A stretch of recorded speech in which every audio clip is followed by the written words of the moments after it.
නෝන්ලි දත්තාන. ඒ වුණාට බං ඔය අක්කයි කිසි අවුලක් තිබ්බේ නැහැ. මම හිතන්නේ ඔය ගෙට ගියේ මට තේ එකක් හදාගෙන එන්නද කොහෙද? ඔව්. හම්බෙයි තේක. නේ? හම්බෙයි.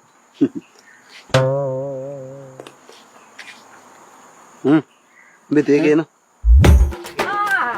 ඕනේ දෙයින් මු වැඩේට ආපු ගමන් ගෙදර ගිහින් එකක් ගියේ. එතකොට කොහොමද ඒ වගේ ගියේ එක? කොහොමද යකෝ ගෙදර එනකොට පිටපස්සට එකක් ගියාවේ?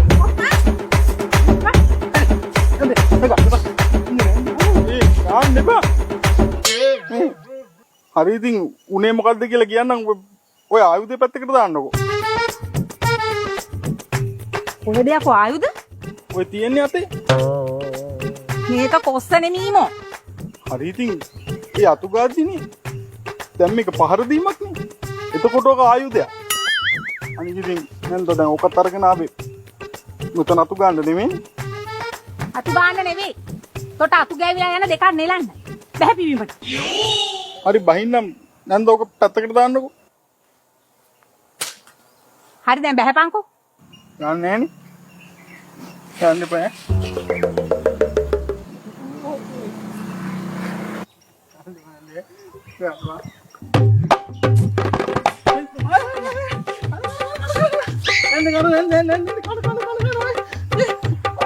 දැන් කියපන් බලන්න ඊයේ මොකද උනේ කියලා.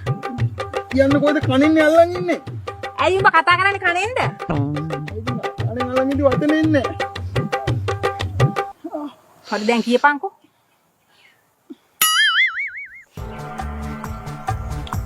මේකයි නැන්දේ. මං ඊයේ උදේම නැගිට්ටා.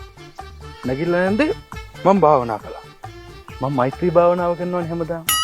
ඊට පස්සේ ඉර දෙවියන්ට වැඳලා පින් දීලා මූණ කටේම හොදලා මුළු ගේම අස් කළා. අද කාලේ තරුණයෝ ඕක කරන්නේ නෑනේ නැන්දේ. මම නන්දනේ මේ සිකාහෙම ඕක කරනවද කියලා. හැබැයි නැන්දේ අපි ඒව කරන්න ඕනේ. අපි අපේ දෙමව්පියන්ට සලකන්න ඕනේ නැන්දේ. මට උඹේ ඔය වැල්වට අරන් වලින් වැඩක් නැහැ. උඹලා දෙන්න ඊයේ මේ ගෙදරින් ගියාට පස්සේ මොකද උනේ කියපන්කෝ. එතන ඉඳන් දෝනේ. මං හිතුවා ඊයේ දවසේම සීන් එක ඕනේ කියලා. මේ ඔන්න නැන්දි මෙහෙමනේ. ඊයේ හවස අපි දෙන්න පිටත් වුණානේ.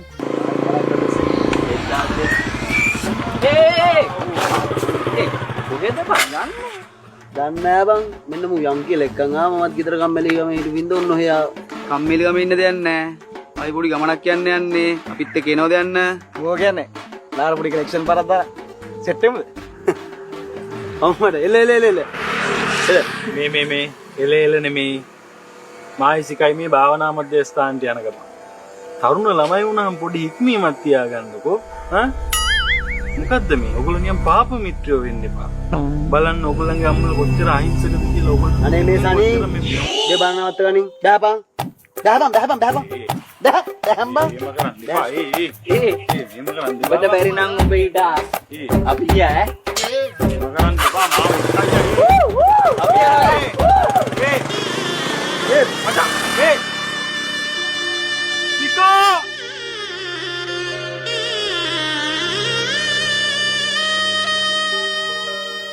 එහෙම කියලා නැන්ද මේක මේ පාප මිත්‍රෝ ටිකත් එක්ක යන්න ගියා.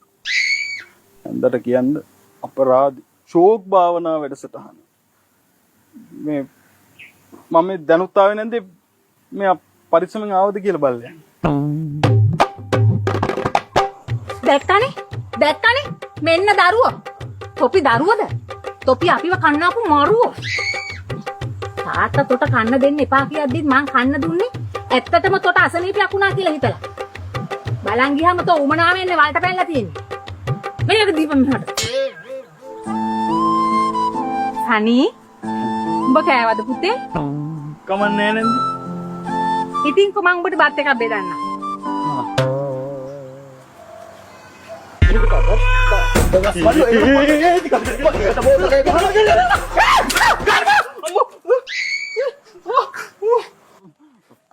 බල්ලෝ. එතකොට මම බිව්වා තෝ භාවනා කරා නේ. සොරි බං. බලන්න අම්මා රෝමන් කාර්යයක් දැකපු ගෝල් කාර්යයක් වගේ ඔය කොස්ස තරම් ආවේශ වෙලා ආපු හැමට මට කිව්වා නෙමෙයි බං කියවුණා. කිව්ව මරණ බය තමයි බං කියවුනේ. නැත්නම් ඔබ විතහන් කොයි වගේ බරුවක් මිනිස්සුන්ට ඉතලා කියන්න පුළුවන්ද කියලා. මට කියවුණා බං. කියවුණා. කියුණානේ. ඔව් මං කියුණා.